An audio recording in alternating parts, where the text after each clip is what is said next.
When my husband passed, I thought I had already endured the heaviest blow life could hand me. But the day of my funeral, the day meant to honor my own passing, my daughter chose to attend her husband's birthday instead. Imagine that. My own flesh and blood, the girl I raised, the child who once clung to my hands as though I was the only safe place in the world, deciding a man's birthday cake mattered more than her father's burial. Even in the grave, I felt the betrayal. My friends whispered about her absence. The neighbors shook their heads, and the priest glanced at the empty front row seat where she should have been. And though I was not there to see it, the shame carved itself into the family name like a wound that would not heal. But time is a strange thing. The very same daughter, the one who humiliated me in death, now comes crawling back to the man I left behind. My brother, the one who held my estate in my absence. She arrived at his door, tears in her eyes, desperation in her voice, carrying her husband's shadow on her back like a burden she could no longer hide, and there, trembling, she begged. The same lips that told him I was no longer her priority now whispered apologies, now pleaded for help. She needed money. Her husband's ventures had collapsed. Debts were chasing them like wolves, and suddenly the father she ignored, the memory she buried under balloons and birthday songs, had become the savior she wanted resurrected. He listened to her with a calm face, but inside his heart was boiling with the memory of that day. He remembered standing at the cemetery, watching the casket being lowered into the earth, feeling the weight of grief as though the soil was crushing his chest. And in that moment, he had kept glancing at the empty space beside him, the space reserved for her. Every shovelful of dirt reminded him that she had chosen candles and laughter over silence and mourning. She had chosen champagne glasses over the dignity of her father's final farewell. That wound had not healed. It had festered. So as she cried before him now, he smiled. Not the warm smile of a father figure, but the cold grin of a man who had been waiting for the wheel of justice to turn. He asked her what she needed. She explained quickly, as if afraid the moment would slip away. Her husband had debts. Men were threatening him, and without a large sum, they would lose their home. She spoke of danger, of shame, of desperation. Her voice cracked, and her hands trembled as she clutched at his arm. He let her talk.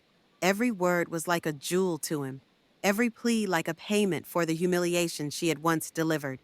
Then he leaned back in his chair, folded his hands, and told her that money is never given for free. If she wanted help, she would have to give something back. Her eyes widened, not yet understanding the shape of the trap he was weaving. She nodded quickly, whispering, "Anything, whatever it takes." And that was the moment he had been waiting for. He rose from his chair and walked slowly to the window, letting the silence stretch until it became unbearable.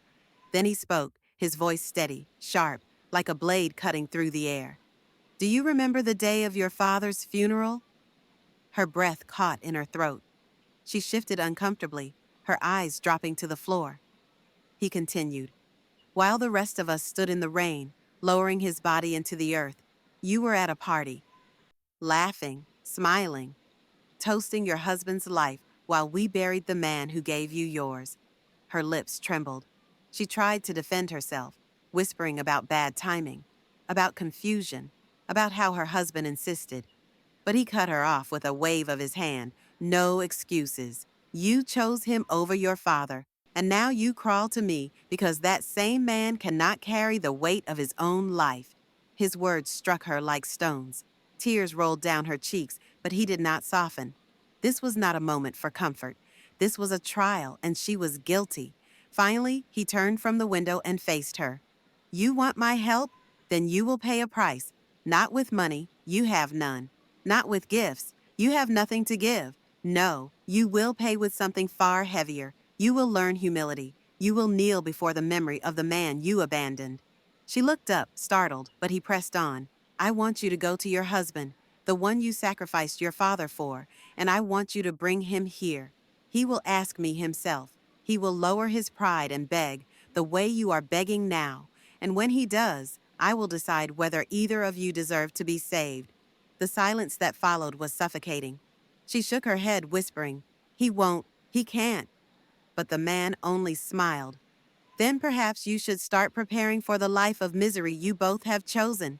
Because mercy, my dear, is a luxury I no longer offer. 2 days later, the knock came, a hesitant, hollow sound against the door, like a man who wished he could vanish instead of being heard. When he opened it, there stood the son-in-law, the man who had taken his daughter's loyalty on the day of the funeral, the man who threw a party while her father's body lay in the ground. His shoulders were slumped, his suit wrinkled, his pride already stripped away. He stepped inside, his eyes darting nervously, unable to meet the older man's gaze. The daughter trailed behind him, silent, as though the weight of her shame pressed her lips shut. The host poured himself a glass of water and sat down slowly, deliberately, letting the tension coil tighter and tighter. "So," he said calmly, "you have finally come." The son-in-law cleared his throat, fumbling for words, then bowed his head. We, we need your help. I've made mistakes. The business—" He stopped, as if the words themselves tasted like poison. "Please, if you could lend us something, we will repay you. I beg you." Hearing him beg was a symphony of justice. The same man who had celebrated while a grave was filled now stood trembling, voice cracked, dignity shattered. The older man let the silence punish him before speaking. "Do you know what day you chose for your celebration? Do you know what you took from me?" The son-in-law swallowed hard, glancing toward his wife, but she avoided his eyes. "I know," he whispered. "I know." "Then you also know," the older man said, his voice low and merciless, "that what you lost that day cannot be repaid with money. You buried your honor with him, and today you will bury your pride." He leaned forward, eyes sharp as steel. "If you want my help, you will kneel, both of you, right here, in this house, before the memory of the man you both betrayed. Then, and only then, will I decide if you are worth saving." The daughter gasped softly, her hand flying to her mouth. The son-in-law's face burned with humiliation. For a long moment, he stood frozen between rage and desperation. Then, slowly, he lowered himself to his knees.